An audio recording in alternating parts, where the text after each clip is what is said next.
J'espère que vous allez bien. Nous sommes le mardi 16 septembre. La réunion de la Fed sont déjà en train de discuter de la décision que nous, le grand public, aurons demain.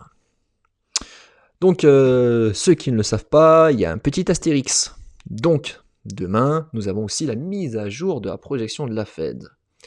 En quoi est-ce important? Tout simplement parce que le marché se base sur ses projections de baisse de taux pour fin 2025. Donc, tout ce que vous voyez là sur FedWatch CME Group, une grosse partie se base sur déjà les intervenants qui prennent au vote sur la décision des taux d'intérêt de la Banque centrale américaine, la Fed. Ils sont 12 à voter. S'il y en a 7, 8 qui sont favorables pour une baisse de taux, alors il faut au moins la moitié. Il en faut au moins 7 pour avoir une baisse de taux. S'il y en a 8, 9, 10, s'il y en a 10, 11, 12, le marché va exploser à la hausse. Pendant combien de temps? Peut-être juste un laps de temps très court. On n'en sait rien, peu importe. Par contre, si on n'a que 6 ou 7, enfin si on n'a que 7 ou 8, le marché, les taux vont quand même baisser, mais pas avec un enthousiasme à son apogée. Bref, ça, c'est le premier facteur qui sera déterminant demain. Et également, donc, les projections de la Fed. Bon, 2025, ça sera quand même un petit peu mieux. L'information la plus importante, ce sera la projection des taux. Donc vous voyez, les taux actuels, ils sont de 4,25 et 4,50. Donc c'est une fourchette, et on parle toujours avec la fourchette haute, donc les taux sont de 4,50. Pour l'instant, on price une baisse de taux pour demain. Donc bon, s'il y a une grande surprise, le marché va s'accélérer à la hausse. En cas de 2 baisses de taux, ou d'un crash s'il n'y a pas de baisse. Pourquoi? Parce que ce sont les scénarios qui ne sont pas le plus attendus. Là, vraiment, à 96%, on price une seule baisse, donc 0,25. Et ce qui fait que demain, nous serons à 4,25. Normalement. Donc voilà. On a 3 baisses de taux pour la fin d'année. Et on price potentiellement 3,75 pour fin d'année. Les projections de la Fed, pourquoi est-ce qu'ils sont extrêmement importants? Tout simplement parce que les intervenants du marché s'adaptent en fonction des projections de la Fed et aussi des votants, de ceux qui prennent part au vote lors des FOMC. Donc plus il y en a parmi les 12 qui veulent vraiment baisser drastiquement les taux, plus ça fait plaisir au marché. Et donc revenons à nos moutons, 3,75 pour le 10 décembre. Et vous voyez que ici, c'est en corrélation avec les objectifs, les projections de la Fed, c'est normal. Ce chiffre demain sera mis à jour. Donc s'il est mis à jour à la baisse, ça veut dire que la Fed se projette à baisser davantage les taux. Si à l'inverse, il se projette à la hausse, le marché ne sera pas content. Ça, c'est vraiment pour du court terme. Ce qu'il faut retenir, c'est qu'on s'attend encore à 3 baisses de taux. Et si pendant une de ces 3 annonces FOMC qui vont arriver jusqu'à fin 2025, il y en a une où ça se passe mal, on peut avoir un crash à n'importe quel moment. C'est simple, plus on monte haut sans respirer, plus à un moment donné, nous manquons d'oxygène. Et c'est exactement ce qui se passe aujourd'hui avec le marché, que ça soit sur le S&P 500, que ça soit donc sur les big cams, si on regarde les GAFAM côté Nvidia, on voit que nous sommes quand même assez haut avec un léger essoufflement. On va surtout regarder les indices, et je regarde le S&P 500 et le Nasdaq en weekly. Enfin bref, ça peut continuer de monter, tout est haut, tous les actifs sont chers, même les altcoins, hein. C'est juste que sur les alts, le marché il est fortement dilué, mais si j'enlève les stablecoins, Total 3 ES, nous sommes sur des niveaux d'ATH. Alors oui, ça peut péter, mais tout comme ça peut faire office de résistance. Je rentrerai dans les détails juste après. Là où je veux surtout en venir, c'est par rapport à ce que je vous ai partagé déjà en juin 2023. Je vais revenir sur cette charte long terme. Attention, contenu sensible. Hop. Donc vous vous rappelez de cette charte? On avait un potentiel bottom. Ok. aujourd'hui, nous rentrons dans dans le potentiel sommet de marché. Donc voilà, nous étions ici, maintenant nous sommes ici. Cette charte, je vais supprimer ça, hop, hop, hop, hop, hop, hop. Elle se base sur la durée des halvings et se base sur la durée des précédents sommets de marché. Ça veut dire quoi? Ça veut dire qu'ici, on ne se passe pas sur le cycle monétaire de la Fed. Donc peut-être que cette charte ne sera pas respectée. C'est possible. Pourquoi? Parce qu'il est vrai, à chaque fois que nous avons eu ces phases de distribution et ces phases de bottom, c'était réciproquement également les phases où la Fed, ou la Banque centrale de Chine, ou la BCE ouvraient les vannes à l'impression monétaire et dont l'argent était bien moins cher, bien plus facilement accessible et ça pouvait bien plus facilement se diverser sur les assets à risque. Ça, c'est la chose aussi à garder en tête, mais je vais rentrer un petit peu plus dans le détail, si je ne me trompe pas de charte, et voilà, je me suis trompé de charte. Non, non, non, non, non, qu'est-ce que tu fais? Voilà. Donc qu'est-ce qu'on veut voir? On veut voir un marché qui rentre en QE. Chaque baisse de taux, il est vrai que depuis un peu plus d'un siècle, à chaque fois qu'on a baissé les taux, c'était pour la mauvaise raison. Alors est-ce que cette fois-ci, on aura un golden pivot? Un golden pivot, c'est vraiment toutes les conditions qui sont réunies pour que tout le monde soit content, c'est-à-dire les consommateurs, les entreprises et les investisseurs. Grosso modo, nous n'avons pas de récession économique aux États-Unis, l'inflation est gérable. Enfin bref, c'est le meilleur des scénarios. Ce meilleur des scénarios, ce qu'il faut comprendre, c'est qu'il est extrêmement rare. Alors, je vais en profiter pour vous montrer une autre charte, si vous le voulez bien. Ici, nous avons eu les baisses de taux, enfin, ici, nous avons eu les pivots précédents. Donc, les pivots précédents, on va pas aller trop loin en arrière. Donc voilà, vous avez les. Là, on était vraiment dans une économie bien différente. Même aujourd'hui, en réalité, alors, ça prend vraiment beaucoup de place tout ça. Hein. Hop, donc ça, grosso modo, c'est les vannes qui explosent. Donc quand on ouvre le robinet, le taux de chômage qui explose, bon, récession, et nous avons le pivot de la Fed. Donc, dans les années 2000, pivot de la Fed, crash, crash, crash. Faut pas oublier que les taux d'intérêt, ils sont inversés, ils ont été inversés, donc les taux court terme et les taux long terme ont été inversés pendant plus de 2 ans. Le marché, il a continué de monter depuis le printemps 2023 en priceant ces baisses de taux. Donc on a eu un premier pivot, puis on a eu un petit plafond. Et peut-être qu'on est finalement comme en 2020 ici, avec ce petit pivot. Et si on baisse vraiment les taux, à savoir que 8 fois sur 10, on baisse les taux la plupart du temps parce que l'économie américaine ralentit fortement. Et il faut relancer l'économie. Et ça peut parfois aussi passer par une stagflation. Bref, 8 fois sur 10, quand on regarde le passé, on a baissé drastiquement les taux pour une mauvaise raison. Alors, est-ce qu'on va avoir le golden pivot? Oui, non. Est-ce que tout le monde sera content cette fois-ci? Parce que dernièrement, c'était pas le cas. Hein. C'était pas du tout le cas. Et si je regarde maintenant les intervenants les plus rationnels du marché qui se sont trompés quasiment jamais depuis les 4 dernières années, c'est-à-dire les institutionnels qui utilisent le contrat cote du CME pour se hedger, qu'est-ce qu'ils font actuellement? C'est ce qu'on va voir ensemble. Je vais supprimer tout ça, je vais supprimer ça, je vais supprimer ça. Et là, normalement vous êtes en train de transpirer les gays. Normalement là vous êtes en train de transpirer si vous voyez ça. Si vous êtes exposé au marché, vous êtes en train de transpirer, normalement. Est-ce que... non. C'est vrai que j'avais fait le tracé en enlevant les écarts de prix. Peu importe, moi je vais juste enlever les petits trucs. Et qu'est-ce qu'on peut voir ici? Les institutionnels réduisent leur exposition short. Ça veut dire qu'ils sont moins vendeurs sur les produits dérivés. Réciproquement, ça veut dire qu'ils ne sont moins acheteurs sur spot. C'est-à-dire qu'ils sont plutôt vendeurs sur spot.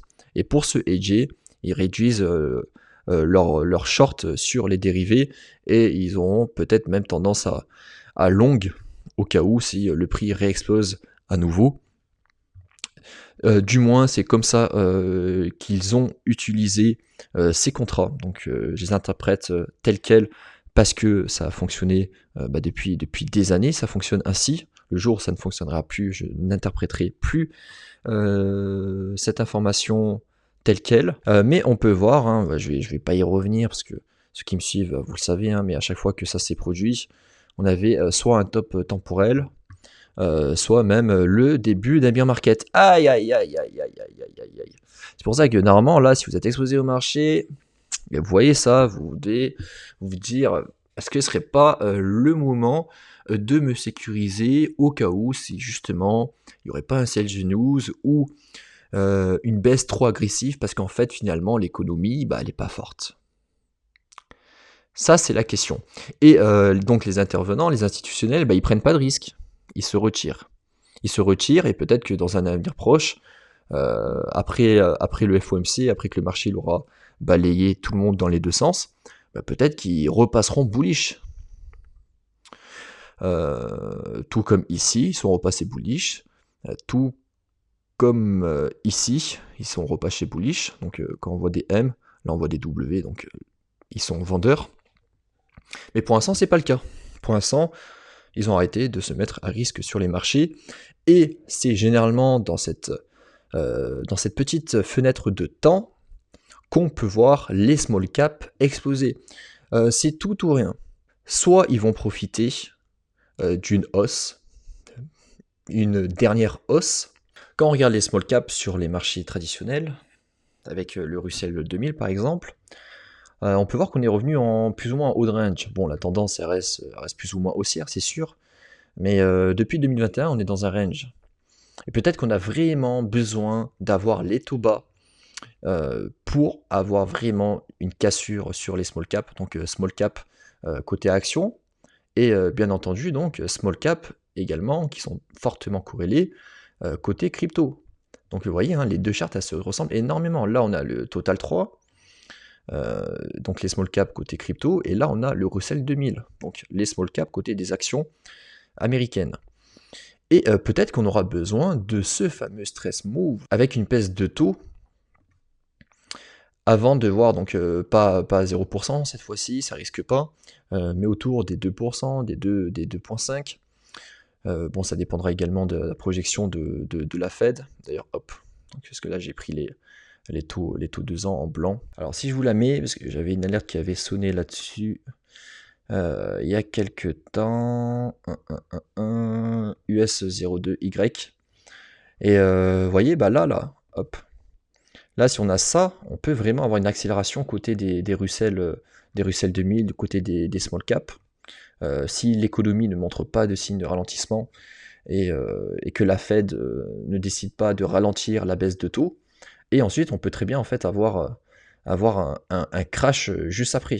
Et pendant cette fenêtre, on peut avoir vraiment un exit liquidity sur les small caps, sur les altcoins. Mais ce qu'il faut comprendre, c'est que ce n'est pas une certitude, c'est vraiment pas obligatoire. Il n'y a pas de, parce que j'ai vu ça passer récemment, c'est pas parce que cet indice rentre dans la fenêtre alt season que ça y est, nous sommes en alt season. Donc il faut comprendre déjà comment fonctionne l'indice. Si on prend simplement les altcoins, hormis les stablecoins, dans le top 50, et plus il y en a qui surperforment le BTC, plus cet indice va monter. Donc c'est tout. C'est-à-dire que oui, pour l'instant, les big caps performent mieux que le BTC. Mais est-ce que votre shitcoin, lui, explose? Est-ce que c'est sûr que votre shitcoin va exploser? Est-ce que c'est sûr qu'on va rentrer en alt season mais il y a tout qui monte? Bah non, ça n'a rien à voir. Là, on parle uniquement du top 50. Il y en a qui... Ouais, enfin bref, c'était une petite aparté. Et donc, si ça se passe mal, on a des targets sur le Nasdaq, et personnellement, moi, j'ai un niveau autour des 22 000, donc qui a intérêt à être retag, ce sont des niveaux, je ne vais pas expliquer dans cette vidéo, mais qui sont retag à 9 fois sur 10, 8 fois sur 10. Vous ne savez pas quand, mais ça arrive la plupart du temps, il n'y a aucune certitude. 9 fois sur 10, ce n'est pas du 100%, et ces niveaux des 22 000, correspondrait à du 22 000, 22 100 correspondrait à une baisse d'à peu près 10%. Donc voilà, 8%.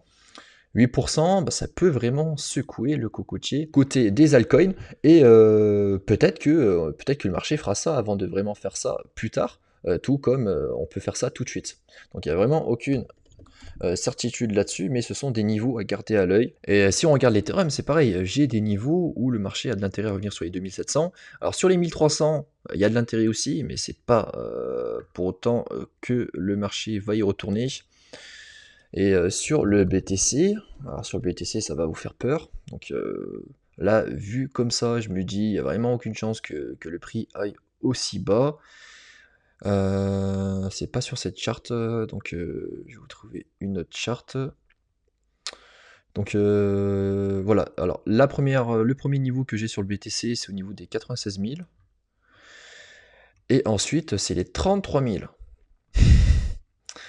Bon, il y a des fair value gap ici à combler. Ces niveaux, franchement, je vois pas le prix y aller.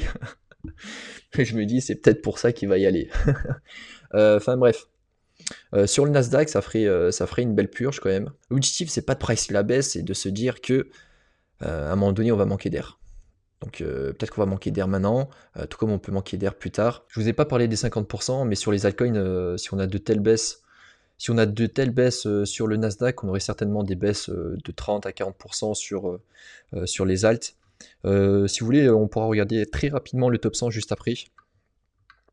Mais moi, en cas de baisse, vraiment les altcoins que je vais surveiller, bah, c'est tout ce qui génère du fric et qui rachète du token avec ce fric et dont ils ont une économie, une tokenomics pas dégueu, c'est-à-dire il n'y a pas de VC en x100, etc. pour dump. Bon, là, il y a pour hype bientôt la libération des tokens pour la team, mais ils sont passés à 99% de buyback. C'est sûr qu'en bear market, ils vont avoir beaucoup moins de cash, qu'il y aura moins d'activité sur les exchanges, donc moins de fees, moins de rachat de tokens. Mais tout comme sur l'Ethereum que vous avez vu, tout comme sur le Nasdaq, j'ai des points d'intérêt de voir le marché a de l'intérêt à faire des moins 46%. Moins 46%, ça signifie quoi? Ça signifie qu'on recte, qu'on dégage tous les baleines en x2. Voilà, simplement. Pourquoi du x2? Parce qu'ici, on peut le voir, on a des petites baisses, on a les x5, x10, x20 qui se font sortir du marché, mais ceux qui sont en x2, bah, eux doivent avoir une baisse de moins 50% pour se faire rect. Et bah, quand tu es une grosse baleine, et que pour toi c'est quasiment impossible de voir le prix baisser de 50%, il est pour toi très à l'aise de t'asseoir sur un long en x2. Et tout ça pour dire, bon, je bavarde un petit peu le temps que ça recharge. Là, je suis sur l'Aggregated Open Interest Global All, c'est-à-dire que ici, c'est l'Open Interest global de tout le marché, c'est-à-dire sur les altcoins et également sur le BTC. Et on peut voir en fait qu'on est sur des sommets historiques. Alors, je vais pas vous faire, c'est pas pour vous faire peur, mais à chaque fois qu'on dépasse un ATH, on a au moins un prix qui divise de 30%, avec un Open Interest qui divise par 2. Hop, ici, nouveau ATH, on baisse de 47% sur l'Open Interest, et le prix, lui, baisse sur le Bitcoin de 30%. Bon, là, c'est du moins 50, moins 70, moins 80, moins 99% sur les alts. Là, on fait un nouveau ATH, et on n'a pas eu cette baisse encore. On l'a pas eu. Et en plus, on a le FOMC qui arrive. Et 3 attendus. On a 3 FOMC où on s'attend à 3 baisses. Attention. Et ici, bah, on peut s'attendre à... Là, on a un open interest à 113 milliards. Donc, il y a 113 milliards de dollars qui sont ouverts. Donc, qui sont en position sur les produits dérivés sur la totalité du marché crypto. Et on a de quoi, donc... On peut potentiellement s'attendre, parce que vous voyez quand on fait des baisses de moins 10%, l'open interest il s'écroule pas. Pourquoi? Parce qu'il y a surtout du x2. Il y a surtout du x2 ici. Et du x2, pour sortir du x2, il faut une baisse de 40-50%. Ah, les 50 000. Ça fait flipper. Ça fait flipper. L'impression de stablecoin elle est croissante, ça fait toujours du bien. On a des inflows sur les ETF, c'est toujours sympa. Donc voilà, si vous voulez trouver des bonnes news, il y en a. Si vous voulez trouver des mauvaises news, il y en a. Là voilà, l'objectif c'est de vraiment vous apporter un petit peu de perspective. Et comme je vous l'ai dit, si on fait un petit tour du côté du top 100, on peut voir aussi que si on a une fenêtre favorable pour les assets small cap, on a quelques semaines devant nous. Mais ce n'est pas obligatoire, c'est pas une certitude. Ça peut ne pas arriver, cette petite fenêtre de mini alt season, etc. Si on prend du recul, on a des compressions sur toutes les grosses caps. Et on a des structures en W weekly sur les caps majeurs, mais pas trop bullish, comme Matic, comme NIR, comme Polkadot, qui ont une charte très similaire avec la manipulation et potentiellement l'expansion par la hausse. Donc ici, la manipulation vient chercher tous les stops. D'ailleurs, j'ai été étonné qu'on vienne pas récup ce petit point. Et ensuite, on a l'expansion. Et si on regarde des vieux altcoins dont tout le monde s'en fout, moi, je vous dis pas du tout d'acheter ça, hein. Mais là, vous voyez, on a récup tous ces lots. Et là, il manque juste vraiment la cassure. Et après, on pourra se dire, ok, let's go, pourquoi pas. Si je regarde NIR, c'est pareil. Bon, NIR, on revient juste sur des niveaux qui sont quand même assez intéressants. Là, en plus, on peut voir qu'on est venu chasser les stops. On est dans une compression sur quasiment toutes les altcoins. C'est-à-dire que là, ces prochaines semaines, elles sont vraiment clairement décisives. Donc, SUI, XLM, là, je ferai rien personnellement. Moi, j'ai déjà pris des profits. Je me suis quasiment cassé entièrement de ces positions. BNB, ce qui est intéressant sur BNB, alors je vais peut-être pas vous montrer sur cette charte, ça va être trop long, hein, si je vous fais vraiment le top 100, je pense que je vais couper la vidéo avant, mais c'est vrai que sur BNB, à chaque fois qu'on a vraiment une cassure sur l'indicateur VI, pardon, pas sur le RSI, mais sur le RSI en soi aussi, hein, ils sont très similaires ces deux indicateurs. C'est vrai qu'à chaque fois qu'on a vraiment une sortie de cet indicateur, on a vraiment une accélération du prix. Ici on a une accélération du prix. Et là, ce qu'il faut se dire, c'est est-ce qu'on va rentrer dans ce climat favorable ou non? Le BNB, c'est un excellent indicateur sur les altcoins. Un BNB qui commence à se retourner, franchement, ça sent mauvais pour le marché. Alors qu'à l'inverse, un BNB qui fait des nouveaux ATH, il est souvent précurseur de ce que les autres vont faire également. Bon, je vais pas vous parler de toutes les cryptos, ça va être un petit peu trop long. Mais on peut voir vraiment des belles chartes, hein. Là, on peut clairement tracer une trendline. Mais si vraiment on arrive dans un climat ultra favorable avec une fenêtre très courte de pump sur les alts, sur les altcoins les plus forts, on pourrait très clairement avoir quelque chose comme ça, quoi. Vraiment quelque chose comme ça avant de casser la parabole. Tout comme le prix peut la casser tout de suite. Donc si on rentre pas dans ce climat favorable, et si c'est le cas, bam, dump. Les taux ils sont très bas. Sur les médias, on va vous parler de récession, alors que la récession, elle aura déjà été pricée. Et si l'économie reste forte avec des taux bas, on aura de quoi pump, mais nous y sommes pas du tout pour l'instant. Nous sommes dans la fenêtre où potentiellement on a encore une chance de voir le prix des altcoins exploser. Si vous avez de la chance, si vous êtes positionné sur les bons altcoins, parce que clairement pas tout va pump. Et ne pas oublier que la fenêtre de temps se referme. Donc le temps joue clairement contre nous. Faut pas oublier que le Bitcoin, lui, il est déjà à un bon petit x8. Je vais mettre à jour la formation. Enfin, je vais rajouter quelques vidéos qui, je pense, sont pertinentes, parce que ma formation date de 2021, donc ça date. Il commence à avoir quelques changements avec l'arrivée de tous les ETF, avec l'arrivée des boomers qui sont habitués au marché traditionnel, avec du rendement. Donc il y aura un contenu sur le rendement DeFi, peut-être, une petite aparté. Mais surtout avec les projets qui génèrent de la valeur. On verra tout ça ensemble.